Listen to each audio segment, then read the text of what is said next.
Greetings, film fanatics. Filmholmes here, and welcome to another rendition of Too Many Movies.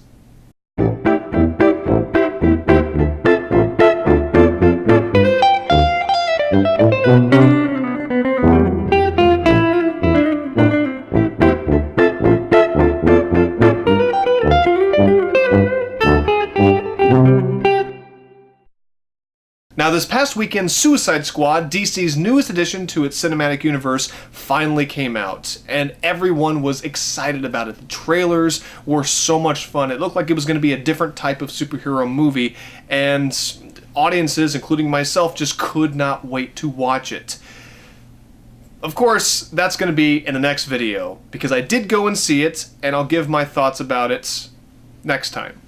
But in my last video, when I talked about the Ultimate Edition of Batman v Superman, I promised that the next edition of Too Many Movies with Filmholmes would be about DC's first movie in its new cinematic universe would be the next one that I would talk about. And that movie, of course, is Man of Steel. I went ahead and rewatched it, and I'm going to give my thoughts about it right now.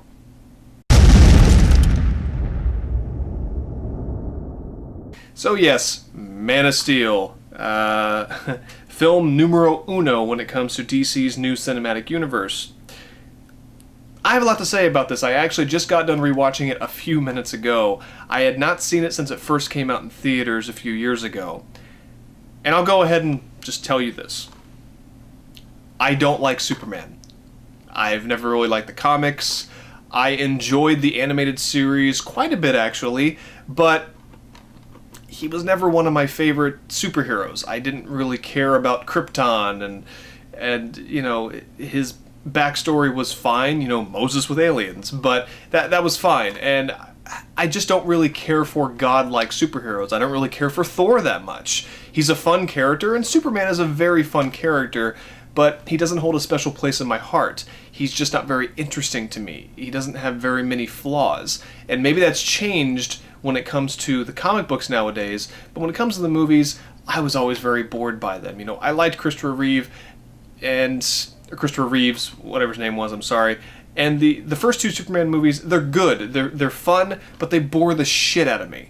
I mean, Superman 2 is still probably one of the better superhero movies ever made, at least the director's cut is, but I still don't really care for it. I'll never have those movies in my film collection unless someone would buy them for me, just because I never liked them. And Superman Returns, I tried to watch it. I could never finish it. It is a colossal piece of shit. It is so goddamn boring. So many misses. I can't even think of any hits in that movie. I didn't want to see Man of Steel, but I had a free ticket, so I went and saw it in the theater, and I frankly did not enjoy it. Like, it was fun, but I expected a lot more from Zack Snyder. At the time, I didn't really know David S. Goyer. I knew he wrote it, but I didn't really, you know, he had helped write the Batman movies, so I was like, ooh, because I was on such a high from the Nolan trilogy. I was like, ooh, David S. Goyer, okay. I didn't know that they were just going to rip off Batman Begins. This is Batman Begins, but with Superman. They might as well have just called it Superman Begins. Honestly, just don't hide from it. It's Superman Begins. It is exactly the same. The story goes between the present and the past, and at the very end, the bad guy from the main character's past comes back. It's the same fucking story! Why did you think you had to do that? And I know Christopher Nolan, he gave the story for it, or helped David S. Goyer with the story, so that explains a lot. You know, Christopher Nolan loves stories out of order ever since Memento, and I love Memento, but they could have done something different with Man of Steel. But regardless, watching it again, I enjoyed it a lot more this time. I did. I'll fully admit it. This isn't a go-to superhero movie for me. Like, I will only watch it, well, I guess when I kind of have to. Like, when I wasn't even going to rewatch it for this review, but, you know, I did buy Batman v Superman, and I do love DC. So I thought, okay, if I'm going to get into the DC movies, I need to have Man of Steel in my collection, and it wasn't expensive. Thank you, Amazon. So I got it. And I don't regret getting it. It is a very entertaining movie, and I'll go ahead and say it's my favorite Superman movie. I think it's the most entertaining Superman movie. It gets a lot of shit wrong, but it does get a lot of stuff right. You know, the relationship between Lois and Clark Kent in Batman v Superman, the theatrical edition, was very poorly done. The Ultimate, it is a lot better. I believe their chemistry in this movie. They're not given much screen time together, but I do believe it. And I like Henry Cavill, or Henry Cavity, whatever I feel like calling him. And I love Amy Adams, you know. I like them together. I like the cast. I don't mind Michael Shannon as Zod. I think he did a fantastic job. It's over-the-top. It's an over-the-top villain. It's just kind of fun. And he's not even really a weak villain. He has a backstory. His motives are clear and kind of make sense. So I liked him as a villain, actually. I really did. You know, I like Lawrence Fishburne in it. I like Diane Lane as Martha Kent. I thought she did a fantastic job. You know, they didn't make her too sexy, like Marissa Tomei as Aunt May in the new Spider-Man reboot. That was a weird choice. But, you know, she looks like what Martha Kent would look like. And even Kevin Costner, I know a lot of people were bored by him. I've always liked Kevin Costner. I liked him as Clark's father. The story, in a lot of ways, makes no sense. You know, Clark Kent's father, Jonathan Kent, his motives are unclear because, like, do you want Clark to be found out one day? Is he going to change the universe? Or do you want him to farm with you? You know, and the way he died really made no goddamn sense. And it's one of those movies you have to take your brain out of. You have to take your brain out of it. And if you take your brain out of it, which I kind of did, it's really enjoyable.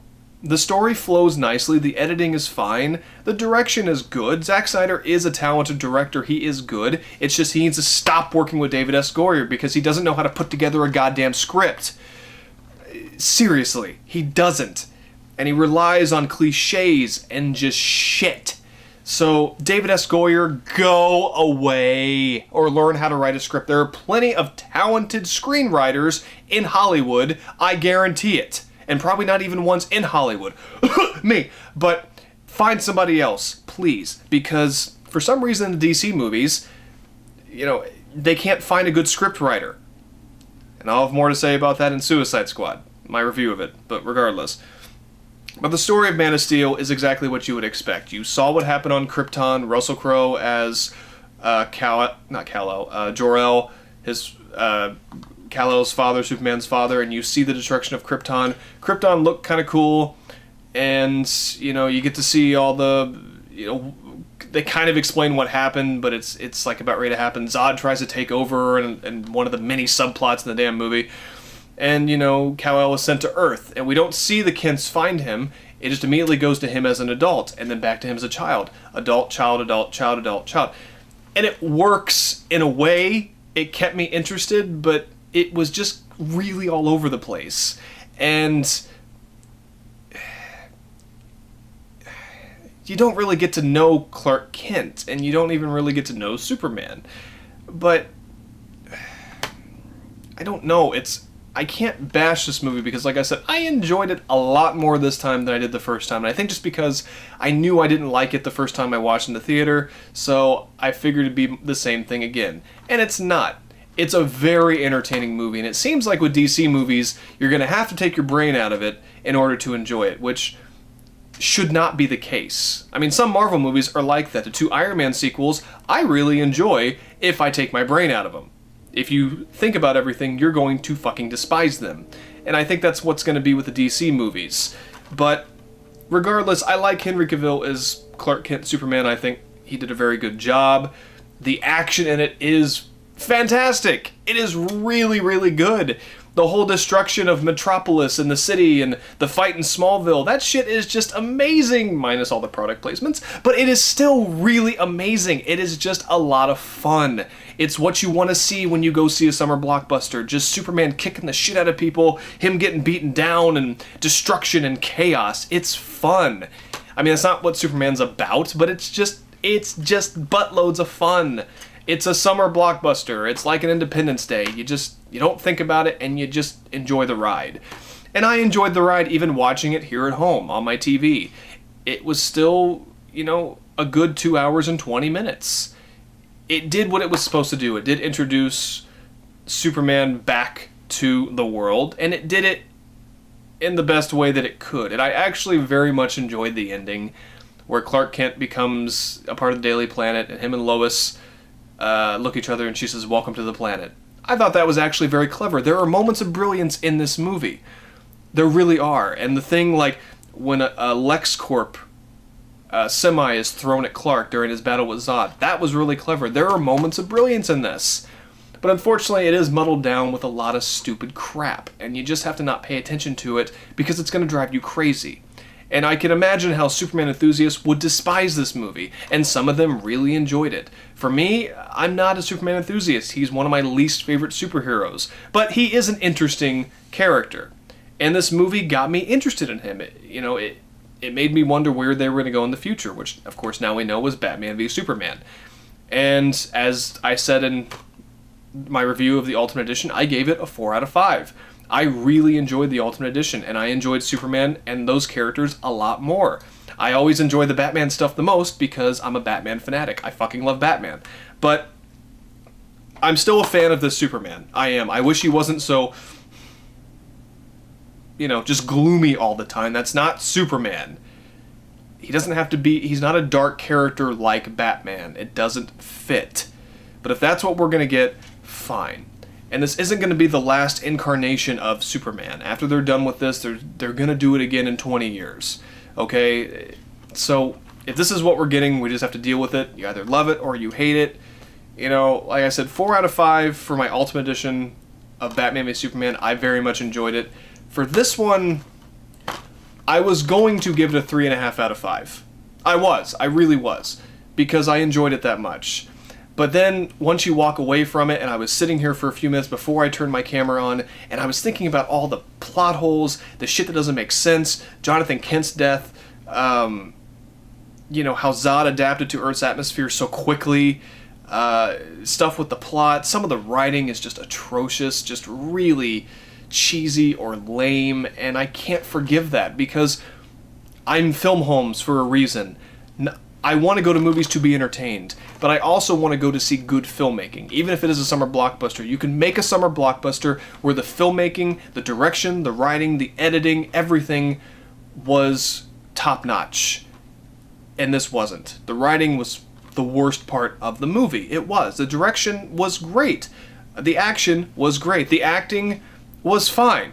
I don't think it was great, but it was good for what it was. It was exactly what the movie needed. It's what Zack Snyder allowed. He is the director, after all.